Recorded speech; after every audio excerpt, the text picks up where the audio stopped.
બોલો દશા માતની જે દશામાના વ્રતની વિધિ। આ વ્રત અષાઢ વદ અમાસ એટલે દિવસના દિવસથી લેવાય।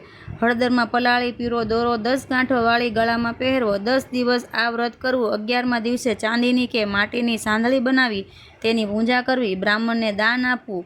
યથાશક્તિ ઘઉંની ગુણ બનાવી સાંદળીને ઘઉંનું દાન કરવું। 10 દિવસ એકટાણું કરી દશામાની કથા સાંભળવી।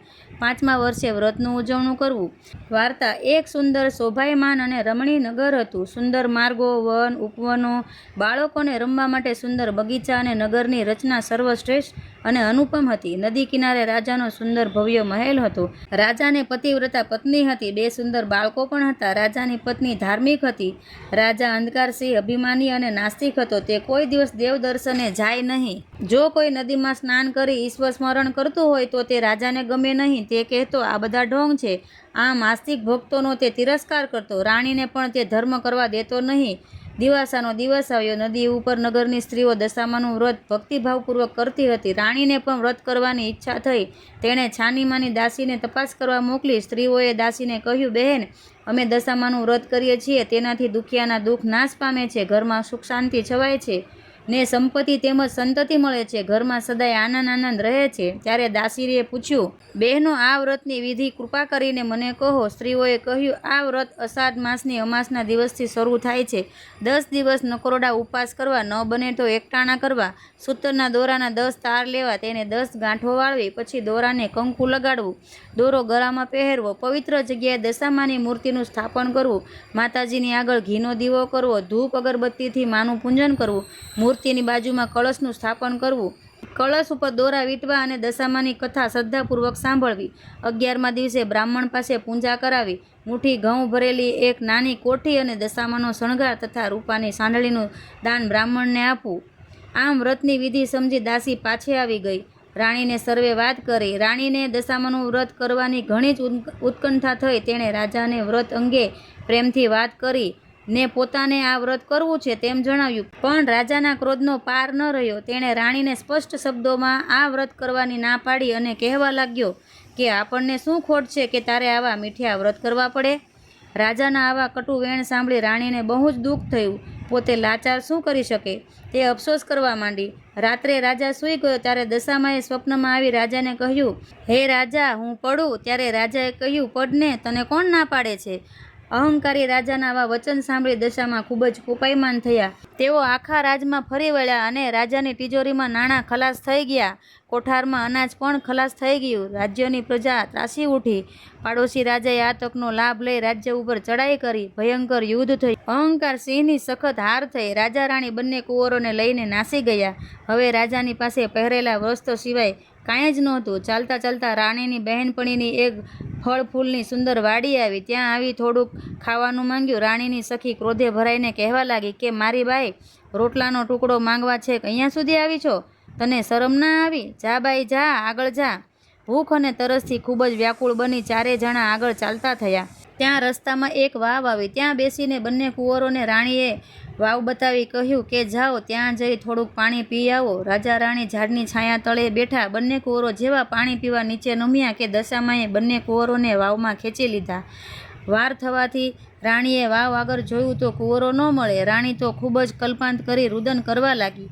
રાજાએ બહુ સમજાવી। બંને જણ મન વાળી નસીબને દોષ દેતા આગળ ચાલ્યા। ચાલતા ચાલતા રસ્તામાં રાજાના કાકાની દીકરીનું ગામ આવ્યું। રાજાએ ગામની માલણ સાથે સંદેશો કહેવડાવ્યો કે બહેન, તમારા ભાઈ ભાભી આવ્યા છે। બહેન સંદેશો સાંભળી વિચારવા લાગી કે ભાઈ ભાભી આવી રીતે કદી ન આવે, જરૂર કાંઈ દુઃખમાં હશે। એમ વિચાર કરી બહેને માટલીમાં તાજી સુખડી ભરી તેના ઉપર પોતાના ગળાનો હાર માટલીમાં મૂકીને કહ્યું કે મારા ભાઈને આપી દેજે। એમ કહી માલણને રાજી કરી વિદાય કરી। માલણે આવી માટલી રાજાને આપી। રાજા બહેનના બદલે માટલી જોઈ વિચારમાં પડી ગયા। ઘણા દિવસના ભૂખ્યા તરસા હોવાથી માટલીમાં કાંઈ ખાવાનું હશે એમ સમજી ઉઘાડીને જુએ છે તો માટલીમાં ધૂળના ઢેફા હતા ને તેની ઉપર ભયંકર સાપ ફેણ માંડીને બેઠેલો જોયો। રાજાએ તરત જ માટલીનું મોં બંધ કરી નાખ્યું ને અફસોસ કરવા લાગ્યો કે બહેને મારું કાસળ કાઢી નાખવા આમ કર્યું હશે. ખૂબ નિરાશ થઈ ગામમાં પાદરમાં એક ઝાડ નીચે માટલી દાટી દીધી ને નિશાસો નાખી આગળ ચાલ્યા. આ બધું કેમ બને છે તે ચતુર રાણી જાણતી હોવા છતાં રાજાને કાંઈ પણ કહેતી નહોતી. રાજાને બરાબર કષ્ટ પડ્યા સિવાય દૈવી શક્તિના પરચાની ખબર પડશે નહીં તેમ માની તે પણ રાજાની પાછળ પાછળ છાની માની ચાલે જાય છે. રસ્તામાં એક ખેડૂતની વાડી આવી. ખેડૂત ઘણો જ દયાળુ હતો. આંગણે આવેલા અતિથિનો સત્કાર કરવા કદી પાછી પાની કરતો નહીં. એવા ભોળા ભગતની વાડીએ રાજા રાણી આવી પહોંચ્યા. રાજા રાણીએ આત સ્વરે ભગત પાસે કરગરીને ખાવાનું માંગ્યું. ખેડૂતે ફળફળાદી ખવડાવી પાણી પાઈ તૃપ્ત કર્યા અને કહ્યું કે ભાઈ, અત્યારે રાત પડી છે, આજની રાત વાડીમાં સૂઈ રહો, સવારે જજો. બીજા દિવસની સવારે રસ્તામાં ભૂખ લાગે ત્યારે ખાવા માટે 2 મોટા ચીબડા રાજા રાણીને આપ્યા અને બંનેને વાડીમાં ખાટલા પાથરી તેમને સુવડાવ્યા. રાજાએ ચીબડા પોતાના ખાટલા નીચે ઢાંકી રાખ્યા. દશામાએ પોતાના શક્તિનો આખરી પરચો આપવા વિચાર કર્યો અને તે જ ગામમાં રાજાનો કુંવર તથા પ્રધાનપુત્ર શિકાર કરવા ગયા હતા. તે હજુ પાછા આવ્યા ન હતા. ઠેર ઠેર તપાસ કરવા છતાં તોય મળ્યા નહીં. સિપાઈઓ નિરાશ થઈ પાછા ફરતા હતા. ભગતની વાડીએ વિસામો ખાવા વિચાર કર્યો ને જેવા વાડીમાં પેઠા કે તરત જ રાજાનો ખાટલો જોયો. નીચે કાંઈક ઢાંકેલું પડ્યું છે તેમ લાગ્યું. ઢાંકેલું વસ્ત્ર ઉઠાવીને જુએ છે તો બંને કુંવરોના માથા જોયા. તરત જ રાજા રાણીને બાંધીને રાજા પાસે લઈ ગયા. રાજાએ તો તાત્કાલિક જેલમાં પૂરી દીધા. આમ જેલમાં દિવસો ઉપર દિવસો વીતી જાય છે. રાજા રાણી મનમાં મૂંઝાય છે. અષાઢ માસ આવ્યો, દિવાસાનો દિવસ આવ્યો. રાણીએ દશામાનું વ્રત કરવાનો સંકલ્પ કર્યો. 10 દિવસ ઉપવાસ કર્યા. 11મા દિવસે રાણીએ છત્રીને કરગરીને તેના મારફત સાંડળીને નદીમાં પધરાવી. આથી દશામાં ખૂબ જ સંતોષ પામ્યા અને રાજાને પ્રેરણા કરી કહ્યું કે હે રાજા, તું આ નિરપરાધી રાજા રાણીને છોડી મૂક. તારા પુત્રો આવતીકાલે આવશે. બીજા દિવસના પ્રભાતે બંને કુંવરો પાછા આવ્યા. તેમને જોઈને રાજાને વિશ્વાસ પડ્યો અને તરત જ રાજા રાણીને છોડી મૂક્યા.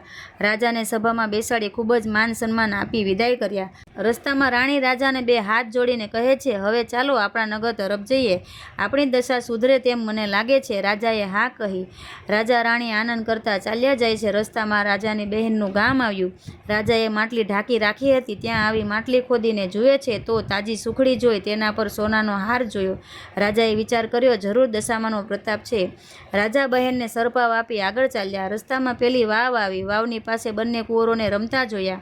રાણીના હરખનો પાર રહ્યો નહીં. આકાશમાંથી દશામાં કહેવા લાગ્યા, મૂર્ખ રાજા, તને મારો અનાદર કરવાના ફળ મળ્યા છે, પણ તારી પવિત્ર પત્નીના કારણે તારી વળતી દશા કરું છું. જા, વાવ પાસે તારા દીકરા રમે છે, તેને લઈ જા. રાણીએ ખૂબ વહાલથી બંને કુંવરોને ઉપાડી લીધા અને હેતથી વહાલ કરવા લાગ્યા. દશામાએ પેલા રાજાએ જેણે આ રાજાનું રાજ્ય લીધું હતું તેને સપનમાં આવીને કહ્યું કે હે રાજા, આ રાજ્યના અસલ રાજાને રાજ્ય પાછું આપ, નહીંતર તારું હું ખેદાન મેદાન કરી નાખીશ. રાજા રાણી અને બંને કુંવરો ખૂબ ઝડપથી પોતાના નગર તરફ આવી રહ્યા છે. નગરની સમીપ પહોંચ્યા ત્યાં પેલા રાજાએ રાજાનું વાસ્તે ગાસ્તે સામયું કર્યું. રાજાના વધામણા કરી તેમનું રાજ તેમને પાછું આપ્યું. દશામાનું વ્રત રાણીએ પૂરા 5 વર્ષ સુધી કર્યું. રાજા રાણીએ 5મે વર્ષે ખૂબ ધૂમધામથી વ્રતનું ઉજવણું કર્યું. બ્રાહ્મણોને સારી દક્ષિણા આપી સંતુષ્ટ કર્યા. 10 દિશામાં રાજાનો જય જયકાર થવા માંડ્યો. હે દશામાં, જેમ તમે રાણીને ફળ્યા તેમ અમને સૌને ફળજો. જય દશામાં.